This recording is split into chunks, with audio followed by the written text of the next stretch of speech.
Hello, I am HL Chopra.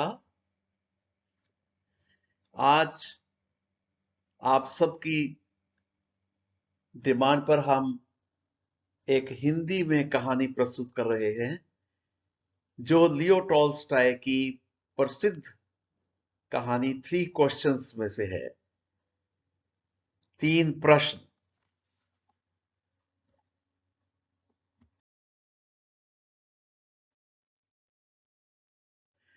बहुत समय पहले की बात है जब एक रियासत के राजा के मन में यह विचार आया कि अच्छे प्रशासन के लिए क्या किया जाए। उसने सोचा कि कितना अच्छा हो यदि यह पता चल जाए कि किस कार्य को पहले करना चाहिए, उसे करने के लिए कौन सी शुभ घड़ी होती है और किस विद्वान की सलाह पर कार्य सफल होता है। ऐसा विचार आते ही उसने राज्य में घोषणा करवा दी कि जो कोई उसके इन प्रश्नों का सही उत्तर देगा उसे पुरस्कृत व सम्मानित किया जाएगा। कई विद्वानों ने राजा के दरबार में आकर अलग अलग सुझाव रखे।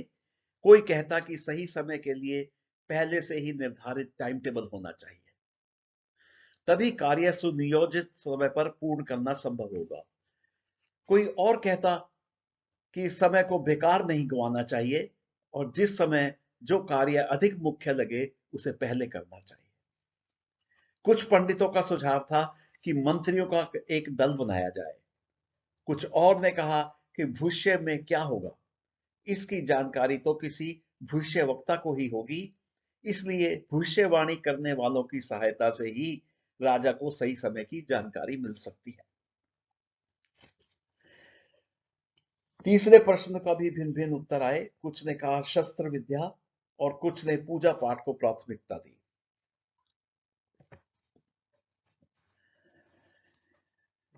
उसके मन में उत्तर खोजने की जिज्ञासा तीव्र होने लगी, क्योंकि सभी के अलग अलग उत्तर मिले थे, परंतु राजा को कोई सुझाव नहीं पाया था। पता चला कि एक ज्ञानी ऋषि जंगल के एक आश्रम में वास करते हैं। उसने विचारा कि वह साधु से इन प्रश्नों के उत्तर मांगेगा।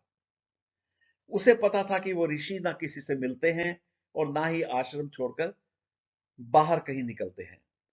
इसलिए उसने तय किया कि जंगल के उस आश्रम में वो एक साधारण व्यक्ति की तरह ही जाएगा। साधारण वेशभूषा में राजा जंगल की ओर निकल पड़ा। जैसे ही वह आश्रम के करीब पहुंचा, उसने अपने सैनिक दल को वहीं रुकने को कहा और वह आश्रम की ओर चल पड़ा।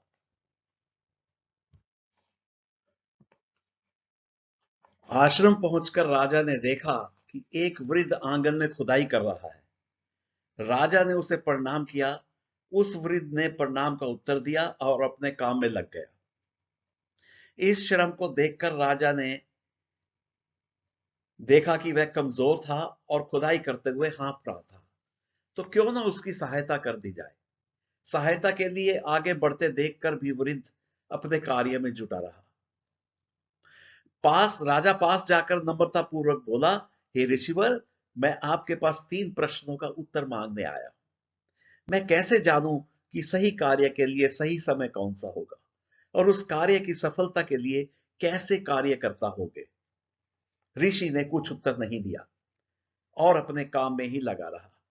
राजा ने कुछ देर बाद कहा, आप थक गए होंगे, लाइए ये कुदाल मुझे दे दीजिए, मैं आपकी मदद कर दूं। आप थोड़ी देर विश्राम कर लीजिए। ऋषि की सांस फूल रही थी। उसने राजा को कुदाल दे दी। कुछ देर खुदाई करने के बाद राजा ने अपने प्रश्न फिर दोहराए। ऋषि उत्तर देने की बजाय बोले, लाओ, तुम थक गए होंगे, कुदाल मुझे दे दो और आराम करो। परंतु राजा ने खुदाई का काम जारी रखा। शाम ढलने लगी। राजा अपना काम जारी रखते हुए फिर कहा, आप ज्ञानी हैं, इसलिए मैं अपने प्रश्नों का उत्तर जानने के लिए आपके पास आया हूं। यदि आप उत्तर ना देना चाहें तो खाली हाथ लौट जाऊंगा। वो देखो, कोई दौड़ता हुआ इधर आ रहा है, देखें कौन है।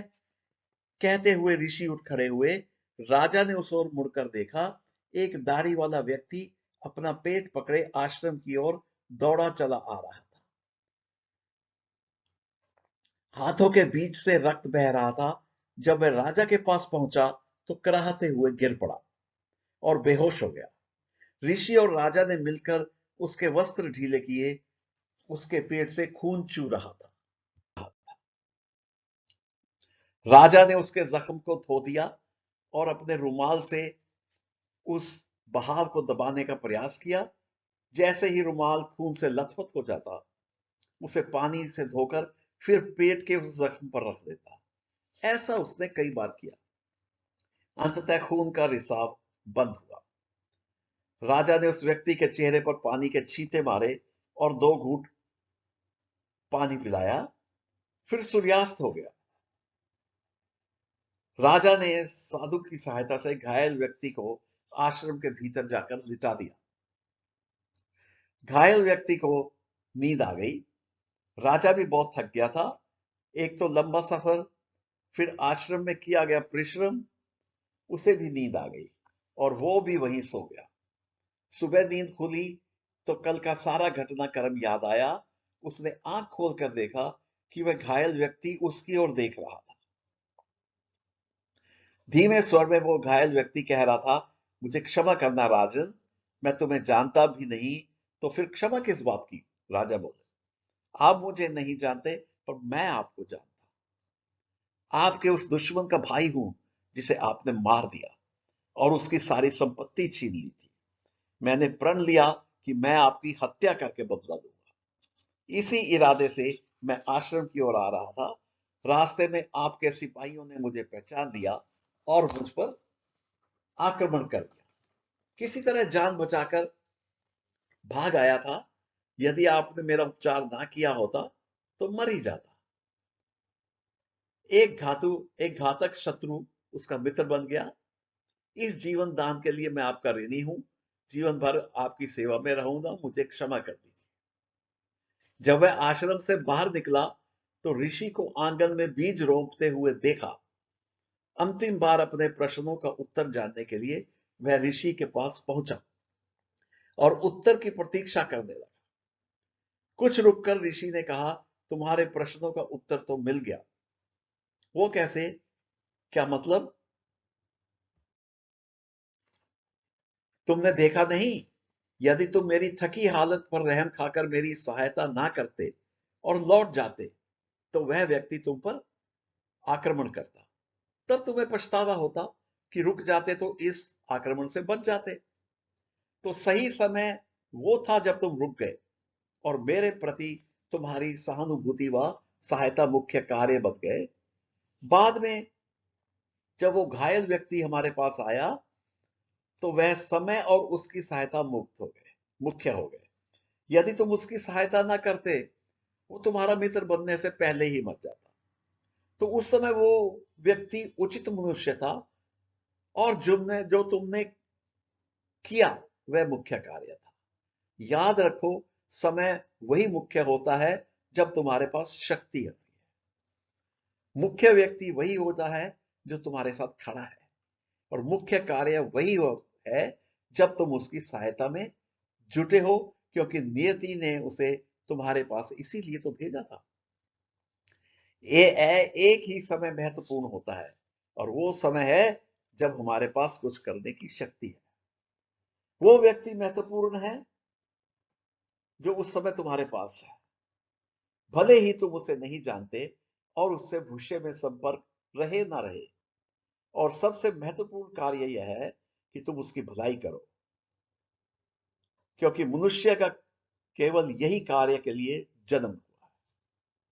सारांश यह है कि वर्तमान काल ही उचित काल है, क्योंकि वर्तमान काल पे ही हमारा अधिकार है। धन्यवाद। यदि आपको यह कहानी पसंद आई हो तो इसे लाइक और सब्सक्राइब करें। Thank you.